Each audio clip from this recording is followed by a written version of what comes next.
Nova Scotia still burns a lot of coal to produce its electricity. It has 26% renewables. It's kind of split between hydro, tidal, and wind.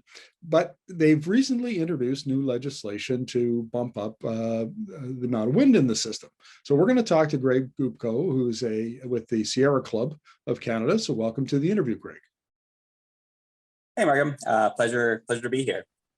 Well, look, why don't we start with an overview of Nova Scotia's new law, please? Yeah, sure thing. I guess the law itself has not passed yet, so it's entering a third reading. I believe it's Thursday of this week, but it's likely to pass. And what that means, I guess there's two big takeaways from this amendment. First off, it's an amendment to the Electricity Act.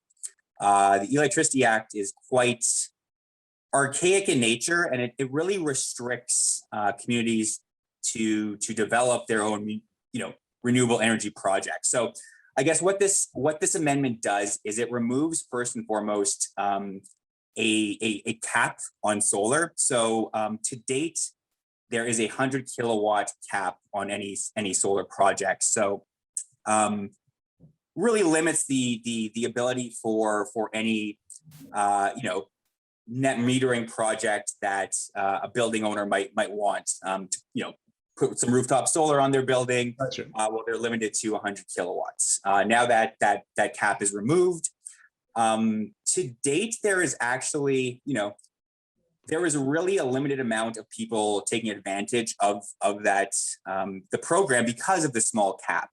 We have one building owner in Dartmouth in Nova Scotia. It's on an IKEA building, actually.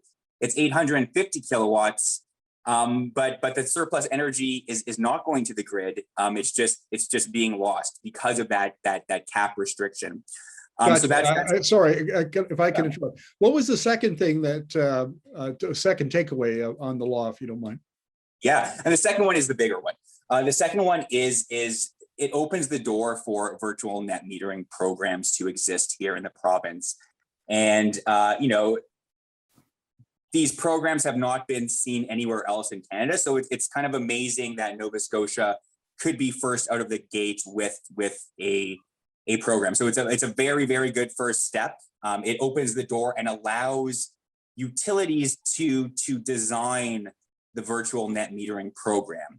What that program is, and we could talk about this, is that's a big question mark, and that's where I think we have a lot of work to figure out how to make that inclusive and equitable and accessible. But yeah, this is a great first step. It opens the door and allows utilities to start developing those programs. Now, I saw in your press release that you referenced the modernization of the Nova Scotia electricity grid, and I think that more provinces need to modernize their grid than Canadians actually realize. So what exactly did you mean by that in the Nova Scotia context?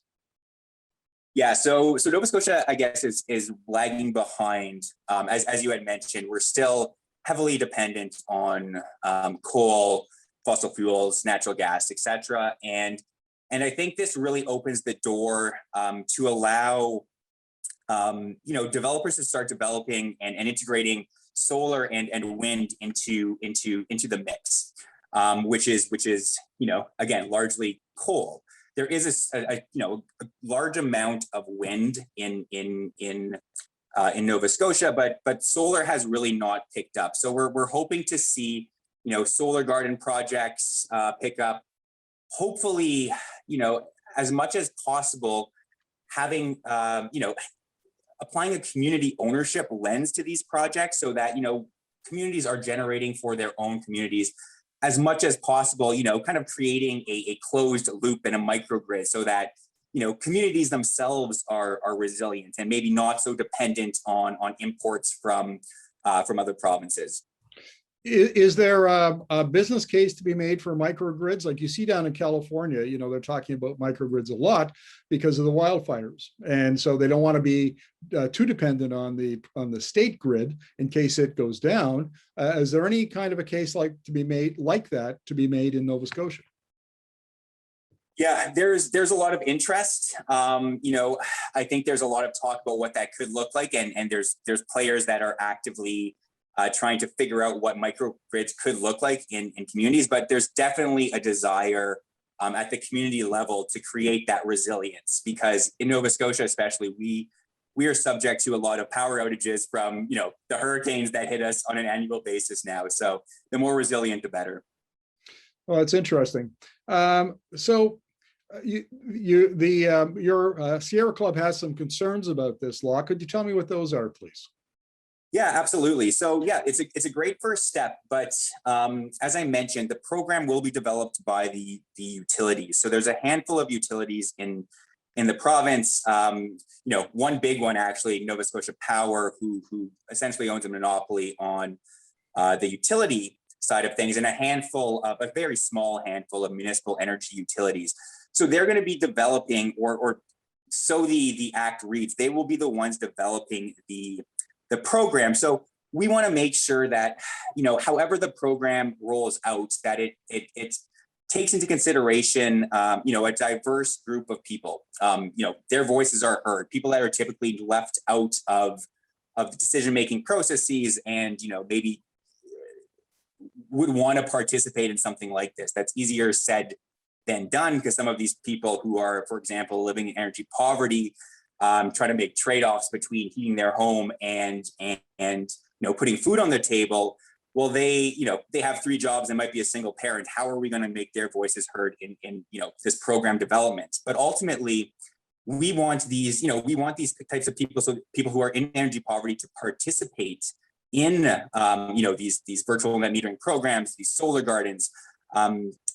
Most of the time, these solar projects are only accessible for those who can afford it. So how do we make sure that it's accessible for those who maybe can't afford it? And that's the big question mark. Well, final question for you, Greg, and that is, there's a concern in other jurisdictions that the process of modernizing the electricity grid and bringing in programs like this is often left to the utility, as you say, which then tend to be vertically integrated. They're very cautious and conservative, old style, business culture. And they tend to go off behind closed doors and do this all by themselves, and then just present the program and say, here you go. And rather than, open it up to discussion of other models and other approaches and so on. Is that part of the concern here? That's absolutely part of the concern. And we don't want, what's happened far too often is the consultation is just, checking off a box. So we'll, consult with one Indigenous group and then check off that box, but not really take into consideration what we've heard from them, or the African Nova Scotians. It's just checking off a box. Yes, we talked to some people, but we really didn't make it accessible. So that's ultimately the concern. It's been a concern with how stakeholder engagement has happened in the past, both at the provincial level, even the federal level, and definitely the utility level. So we'll keep an eye on that, and hopefully we can influence how the stakeholder engagement process happens. Greg, thank you very much for this. Really appreciate your insights. Oh, thank you. Thanks for having me.